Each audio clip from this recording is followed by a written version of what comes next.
Hola, soy Wilfrido Humberto Morales Reyes, estudiante del cuarto año de la Facultad de Medicina y Cirugía de la Universidad Autónoma Benito Juárez de Oaxaca. Quiero compartir con ustedes la patología asbestosis, tema del programa de la materia de neumología con el doctor Jesús Gil Gómez. Se ha hablado por mucho tiempo de la asbestosis. En el Reino Unido, en el siglo XX, se hallaron, por ejemplo, en algunas autopsias, fibrosis grave difusa del pulmón. Se encontraron en exámenes histológicos algunas estructuras que posteriormente recibirían el nombre de cuerpos de asbesto. El asbesto se produce anualmente en Europa Occidental, en Escandinavia, América del Norte, Japón, Australia principalmente. Tuvo un pico de máxima producción en la década de los 70, cuando se alcanzaron a producir hasta 5 millones de toneladas anuales. Entre el año 2000 y 2012, la producción mundial de asbesto se mantuvo relativamente estable. Producían aproximadamente 2 millones de toneladas por año. En el mundo hay unos 125 millones de personas expuestas al asbesto en el lugar de trabajo. Según estimaciones de la Organización Mundial de la Salud, cada año mueren como mínimo 107,000 personas por cáncer de pulmón, mesotelioma o asbestosis, debido principalmente a la exposición de asbesto en los lugares de trabajo. ¿En qué se utiliza el asbesto o qué es lo que contiene el asbesto? Para fabricar muchos productos destinados a aplicaciones diversas como tejas para techos, tuberías para acueductos, material de aislamiento, componentes de embragues, frenos, etc. ¿Cómo se define la asbestosis? La asbestosis es una fibrosis intersticial difusa y progresiva. Es secundaria a la inhalación de fibras de asbesto. Hay diferentes tipos de asbestos. Todos ellos son cancerígenos. Todos se han relacionado a diferentes tipos de cáncer. La asbestosis se dice que es una enfermedad progresiva. Más adelante vamos a observar cómo es que ocurre un proceso inflamatorio crónico. Hay una inflamación crónica, continua, y esto hace que en el tercer tiempo, una vez que ya está establecida la asbestosis, se manifieste como tal la clínica o la sintomatología de la asbestosis.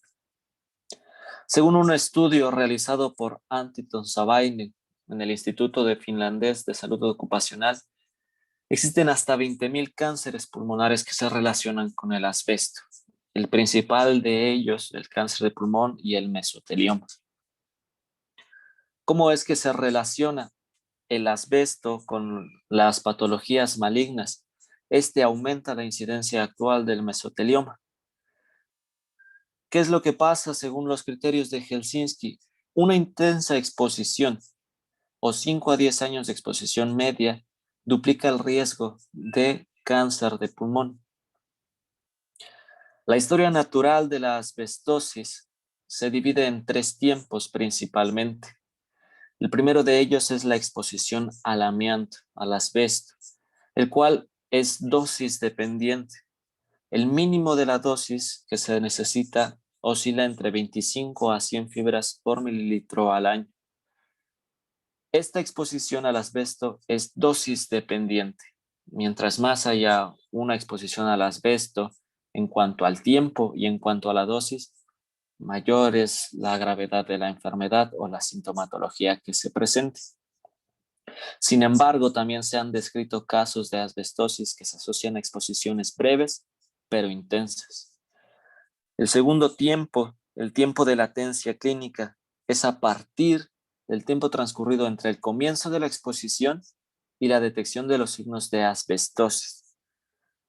Es inversamente proporcional al nivel de exposición, es decir, mientras uno se expone a un tiempo más prolongado y adquiere más dosis de fibras, el tiempo de latencia va a ser reducido. Hay una mayor reacción inflamatoria porque hay una mayor cantidad de fibras y los macrófagos y neutrófilos que reaccionan y que crean esta inflamación ocasionan una latencia muy corta, a partir de donde se va a expresar posteriormente ya la asbestosis establecida.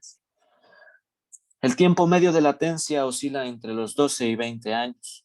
La enfermedad se manifiesta a una edad cada vez más avanzada, es decir, tienes un tiempo de exposición aproximado de entre 5 y 10 años, un tiempo de latencia entre 12 y 20 años, va a ser más avanzada la edad a la que se va a expresar esta asbestosis, esta sintomatología de la asbestosis. El tercer tiempo es la asbestosis establecida. Evoluciona incluso por su cuenta una vez que se inhibe el estímulo. Los signos radiológicos pueden aparecer o progresar. Incluso se menciona que en las radiologías de tórax puede haber hasta un 20% de radiologías normales. También puede producir un deterioro de la función pulmonar una vez que se cesa la exposición al asbesto. La etiopatogenia de la asbestosis. Los asbestos también se conocen como amianto. Son un grupo de sustancias de origen natural. Poseen la capacidad de separarse. ¿Qué es lo que ocasionan? Una vez que se inhalan, se introducen hasta las partes más distales de las vías respiratorias pequeñas. Esto es debido a su estructura principalmente. Son dos grupos en los que se dividen los asbestos, las serpentinas y los anfíboles.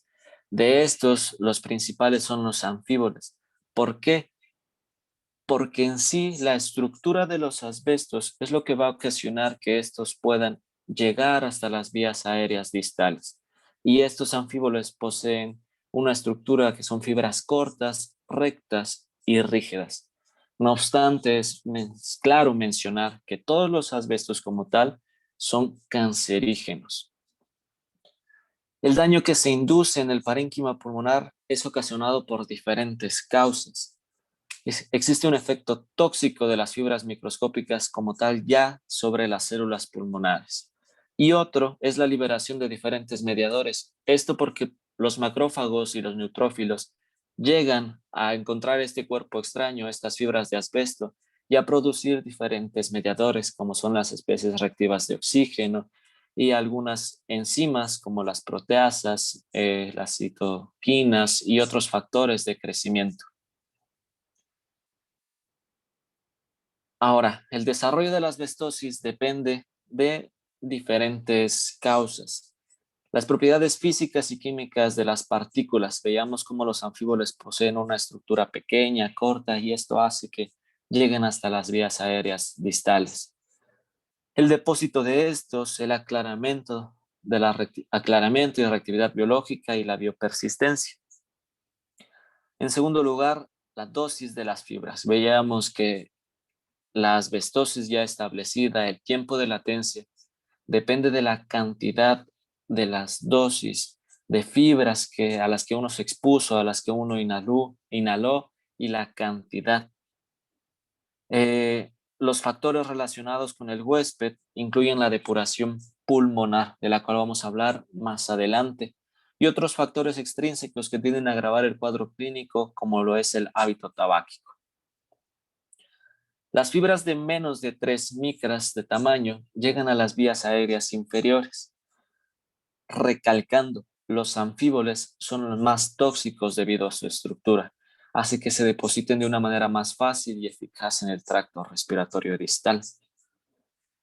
La depuración alveolar o el aclaramiento alveolar, la eliminación de macrófagos cargados de polvo una vez que fagocitan estas pequeñas fibras de asbesto, tienden a ser eliminados en las vías aéreas ciliadas. La interacción con las células epiteliales y la transferencia de partículas libres a través de la membrana alveolar, lo que produciría como tal una fagocitosis por los macrófagos intersticiales. Y hay un secuestro en el área intersticial que después va a ser dirigido hacia los ganglios linfáticos, como podemos apreciar en la imagen. Conforme pasa el proceso inflamatorio, conforme va evolucionando, se empiezan a crear los muy conocidos y distinguidos cuerpos de asbesto. Como podemos ver en la imagen, se empiezan a relacionar con ellos las fibras de asbesto y va a haber algunos macrófagos y neutrófilos que los van a rodear produciendo los cuerpos de asbesto. Se va a producir una alveolitis por los macrófagos alveolares activados. Estos van a liberar las quimiotaxinas, factores de crecimiento y fibroblastos, los cuales también producidos por los neutrófilos van a generar oxidantes y estos, valga la redundancia, son capaces de oxidar células epiteliales. Los factores de crecimiento de fibroblastos van a conseguir acceder al intersticio. Las partículas minerales actuarían como el sustrato para la génesis de los radicales oxidantes. Esas fibras de asbesto ocasionarían la producción de diferentes especies reactivas de oxígeno y especies reactivas de nitrógeno. Las diferentes especies reactivas de oxígeno son producidas por procesos catalíticos, ya sea por el contacto directo de las fibras con las células epiteliales, con el parénquima pulmonar, o intrínsecamente por varias vías de señalización. ¿Qué es lo que pasa después? Pueden causar un daño al ADN o incluso fijarse algunas moléculas, deteriorándolas y alterando su función intracelular.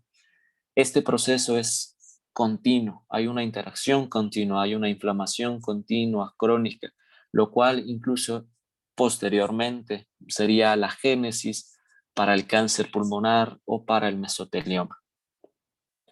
Se han escrito diferentes tipos de reacciones celulares. Una de ellas es la reacción inflamatoria, una reacción inflamatoria transitoria pero sin lesión. Otra es una reacción de retención baja, con cicatriz fibrótica limitada a las vías aéreas distales. Esto se va a ver reflejado después en la sintomatología del paciente.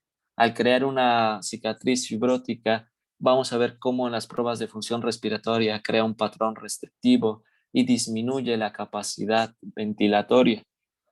Una reacción inflamatoria, por último, que es alta y debida a la exposición continuada y a la escasa depuración de las fibras más largas. Esta exposición crónica al asbesto hace que primero se desarrolle una reacción inflamatoria crónica con infiltración de múltiples células como los macrófagos y los neutrófilos y que posteriormente irá progresando de manera lenta hacia una fibrosis pulmonar. Las fibras microscópicas se depositan en las bifurcaciones del tracto respiratorio. Esa capacidad de ser cortas, rígidas y alargadas permite que se dirijan hacia las vías aéreas distales, hacia las vías respiratorias pequeñas y se quedan en las bifurcaciones del bronquiolo respiratorio y del ducto alveolar. Los macrófagos, tanto los intersticiales como los alveolares, se dirigen hacia el sitio de la lesión y se activan. ¿Qué es lo que hacen? Producen algunas citocinas, factores de crecimiento, incluso la activación del complemento. Esto va a generar un daño en el intersticio, en el parénquima pulmonar, también por contigüidad con las pleuras parietales y ocasionar fibrosis. Existe hiperplasia de las células epiteliales tipo 1 y tipo 2, un aumento de estas células como compensación. Pero va a haber pérdida difusa también de estas por el mismo daño que se está generando al producir las especies reactivas de oxígeno y de nitrógeno. Estas fibras después son fagocitadas por los macrófagos alveolares y por las células epiteliales tipo 1. Existe una formación ya entonces de los distinguidos cuerpos ferruginosos o cuerpos de asbesto, los cuales son rodeados por los macrófagos para intentar eliminarlos. Y después hay una remoción del asbesto por mecanismos mucociliares. Se va a transportar hacia la orofaringe y después se degluten. Se desconoce cuál sea su destino final de estos cuerpos de asbesto, de estas fibras. Conforme avanza la inflamación, llega a través de quimiotaxis algunos neutrófilos, linfocitos, eosinófilos. Esto obviamente con la inflamación crónica va a seguir agravando el cuadro clínico, ese periodo de latencia. Hay un aumento significativo, se empiezan a acumular todas estas células y aumenta la matriz extracelular, aumentan los fibroblastos y las células de músculo liso. Estas participan en la síntesis y el depósito de colágeno, lo cual puede ayudar a la formación de la fibrosis, así como calcificaciones, un engrosamiento de la pared alveolar, fibrosis perivascular y peribronquial. La inflamación continua y la lesión continua desde el momento de la exposición ocasiona un aumento, una repercusión conforme pasan los años. La asbestosis puede progresar después de identificada la enfermedad, es decir, no se detiene, nunca se va a detener. La única incluso cura, por así decirlo, el tratamiento específico será basado en detener esta exposición y lo vamos a ver más adelante. Las manifestaciones clínicas que se pueden presentar en el paciente. La primera de ellas, la más habitual o reconocida, es la disnea de esfuerzo. Es lentamente progresiva. Hay una aparición tardía, tras unos 15 a 20 años después de la exposición. Precede a otros síntomas como son la tos seca y la opresión centrotorácica. Otras de las manifestaciones clínicas son los crepitantes inspiratorios tardíos. Inicialmente son audibles en las líneas axilares y en las bases pulmonares.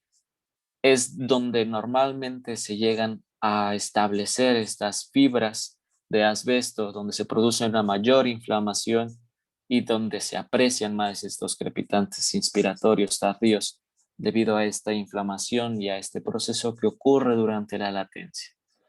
Otra de las manifestaciones clínicas son las acropaquias. Son un signo habitualmente tardío y está asociado a formas graves de la enfermedad. En estados más avanzados podemos encontrar insuficiencia respiratoria, cianosis y signos de cor pulmonar. En la imagen podemos ver estas acropaquias que son asociadas, como les mencionaba, a formas más graves de la enfermedad. La presencia de disnea y sibilancias se asocian a la disminución de la capacidad ventilatoria en un 11 a 17%, la tos, flema y síntomas de bronquitis crónica en un 2 a 8%. Más del 50% de los pacientes, más del 50% de los pacientes presentan dolor torácico. La mayoría los describen como intermitente y solo el 9% de ellos como constante.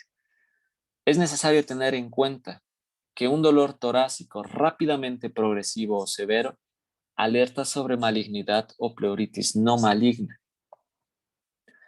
¿Qué podemos apreciar en la radiografía de tórax? Bueno, es interesante saber que la radiografía de tórax se considera el instrumento básico para la identificación de enfermedades relacionadas a la exposición de asbesto.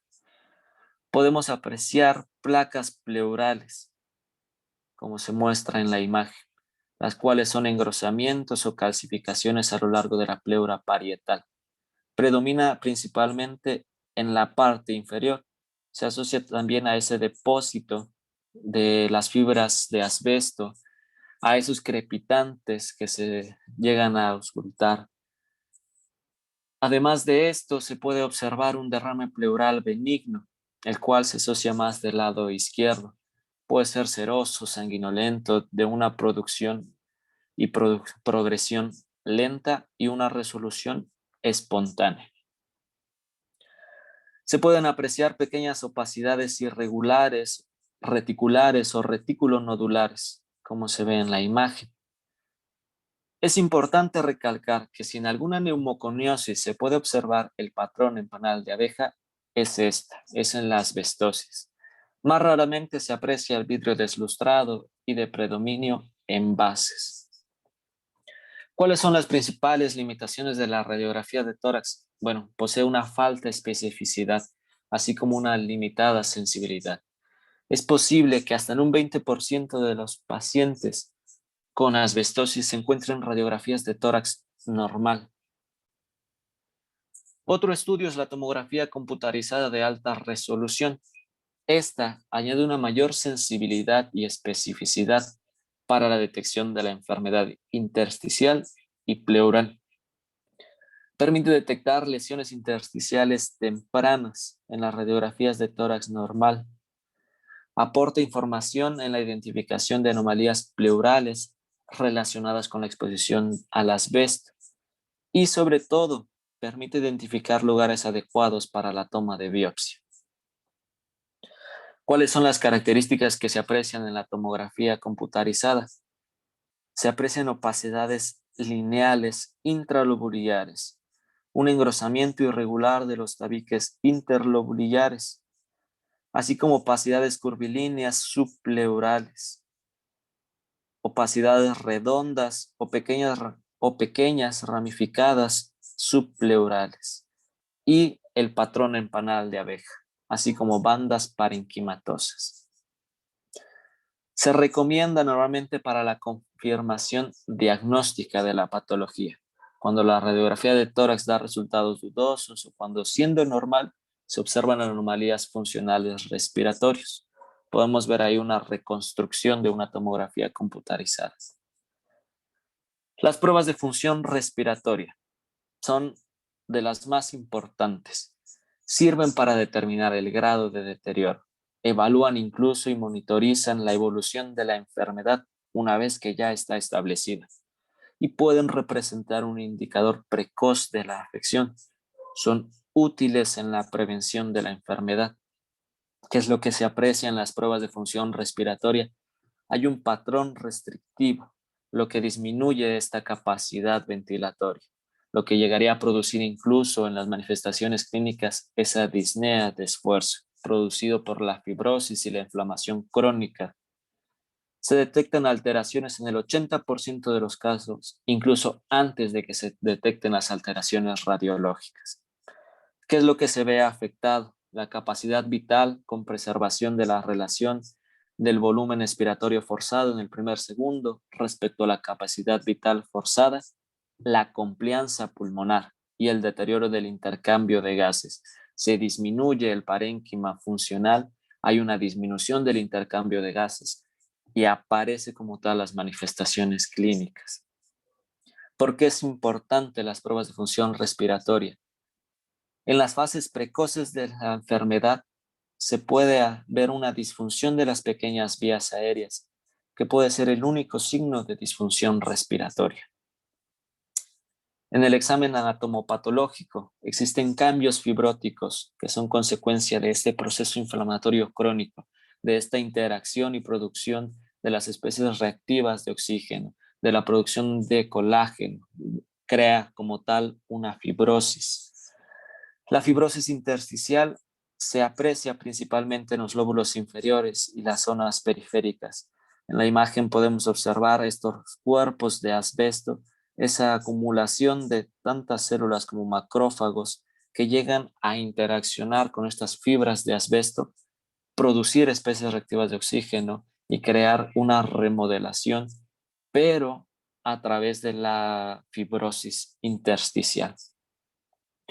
Por esta comunicación que existe entre la pleura parietal y el parénquima pulmonar, por esa relación que hay entre las vías aéreas distales y la cercanía con la pleura parietal, es frecuente encontrar la fibrosis de pleura adyacente. ¿Cuál es la única diferencia que va a haber de todas las demás fibrosis intersticiales, idiopáticas y la asbestosis? Va a ser directamente la presencia de los cuerpos de asbesto. El diagnóstico, la evolución y el tratamiento de la asbestosis. El método diagnóstico de certeza va a ser el histopatológico. ¿Qué es lo que se va a apreciar? Hay una fibrosis intersticial difusa, la presencia y el hallazgo de 2 o más cuerpos de asbesto en tejido en un área de sección de 1 centímetro. Según el laboratorio, un recuento de fibras mayor. La muestra de tejido pulmonar debe estar en un momento de buena insuflación, tomado de zonas distales de cualquier foco canceroso, obtenido mediante una biopsia pulmonar abierta o videotoracoscopía. Puede haber otros métodos de diagnóstico además del histopatológico, pero debe de cumplir 4 características principales. La existencia de un antecedente de exposición al asbesto, una historia laboral detallada, que tenga 2 datos principales: la exposición laboral al asbesto y el tipo de producto utilizado, la duración y los métodos. Veíamos cómo existe una relación en cuanto al tiempo y la dosis para después verificar cuál sería Los problemas que se diagnostican a largo plazo. Se puede recurrir a la determinación de cuerpos de asbesto o fibras de asbesto en muestras biológicas como marcador de exposición, pero nunca de la enfermedad. Los cuerpos de asbesto se visualizan con microscopio óptico. Se pueden detectar en esputo, pero no es muy confiable, y principalmente en el lavado broncoalveolar y en el tejido pulmonar. El número de los cuerpos de asbesto en el BAL se correlaciona con el número de cuerpos de asbesto en tejido pulmonar. Como les mencionaba, la cuantificación en esputo es poco sensible. En el lavado bronquialveolar se considera la concentración de igual o más de un cuerpo de asbesto por mililitro como marcador de exposición. En el tejido pulmonar se considera un valor de más de 1000 cuerpos de asbesto por gramo de tejido. Ahora bien, los valores indicativos de exposición son de más de 1 millón de anfíboles de tamaño. En la imagen podemos observar cómo es que se aprecia esta fibra de asbesto y cómo a su alrededor se encuentran diferentes células como los macrófagos o los neutrófilos. Y por otro lado, más de 100.000 anfíboles de tamaño en más de 5 micras de gramo de tejido seco. La segunda característica que se asocia a la asbestosis cuando no se tiene el diagnóstico histopatológico es la existencia de un tiempo de latencia adecuado. Generalmente hablábamos de entre 12 y 20 años, un promedio mayor a 15 años debería ser esta exposición. Que haya también los hallazgos clínicos, como ya veíamos la disnea de esfuerzo, los crepitantes, las acropaquias, que haya signos radiológicos y funcionales sugestivos de la enfermedad intersticial difusa y sobre todo descartar otras causas de estas neumopatías difusas. En la asbestosis y la fibrosis pulmonar idiopática podemos encontrar algunas diferencias. La localización de las lesiones en la asbestosis vemos que es subpleural y en zonas inferiores, mientras que normalmente en fibrosis pulmonares idiopáticas es en zona media y zonas superiores, posterior y anterior. Otra de ellas podemos encontrar en el lavado bronquialveolar los cuerpos de asbesto. Como les mencionaba, esta sería la única diferencia entre otras fibrosis pulmonares idiopáticas. Hoy en día, los casos de asbestosis han disminuido, esto gracias a una reducción de las exposiciones masivas. La asbestosis es raramente mortal o invalidante. En la mayor parte de los casos permanece estable, aun cuando ya se haya detenido el estímulo. El proceso de latencia, el proceso de inflamación crónica sigue avanzando hasta establecerse el tercer tiempo, que es como tal la asbestosis ya establecida. Algunos datos como el predominio de neutrófilos, eosinófilos en el lavado bronquialveolar, así como el hábito tabáquico, se han descrito como factores predictivos de mayor deterioro funcional. Como les mencionaba, que el riesgo de progresión es inversamente proporcional al tiempo de latencia. Cuando uno se ha expuesto por más tiempo a asbesto o a grandes cantidades de asbesto, el tiempo en que se manifieste la enfermedad va a estar reducido. Hay una mayor inflamación, hay una mayor agrupación, como vemos en la imagen, de estos neutrófilos, de los eosinófilos, de los macrófagos. Hay una mayor liberación de especies reactivas de oxígeno. Hay un proceso inflamatorio mucho más rápido y avanzado. Disminuye el tiempo de latencia y la asbestosis establecida, las manifestaciones clínicas se instauran de una manera más inmediata. Sin embargo, la evolución no está ligada a la profusión de las imágenes radiográficas. Veíamos cómo hasta en un 20% de los pacientes se pueden apreciar radiografías normales. La asbestosis en sí ya se considera un factor de riesgo que aumenta la producción o la enfermedad como tal de cáncer de pulmón. Es importante tener presente que no existe ningún tratamiento eficaz para la asbestosis. Lo único que se puede hacer son medidas preventivas, retirar el estímulo y eliminar algunos otros factores que agraven la enfermedad, por ejemplo, el hábito tabáquico. ¿Cuáles son las principales complicaciones de la asbestosis? Podemos dividirlas en algunas formas benignas y otras formas malignas. ¿Qué es lo que pasa con estas formas benignas o malignas? Pues normalmente van a disminuir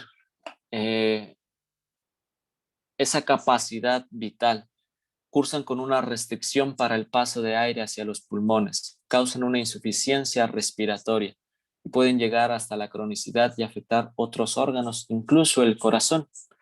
Algunas de estas formas, las principales, las benignas, son la formación de placas pleurales. Estas, como ya hemos visto en la radiografía de lectoras, son engrosamientos fibrohialinos que comprometen la pleura parietal. Esta relación que guarda es lo que produciría o ocasionaría la génesis después en el mesotelioma, que es una forma maligna. La fibrosis pleural difusa, una densidad restrictiva, afecta principalmente esta pleura visceral y causando a nivel de la ventilación pulmonar una disminución en su componente expiratorio. El derrame pleural benigno, como se aprecia en la imagen. Normalmente esta es una complicación más frecuente a 20 años de exposición. ¿Qué es lo que ocasiona en el individuo? Pues una disnea y un dolor pleurítico. Se hace presente más en un solo lado, afectando principalmente el lado izquierdo.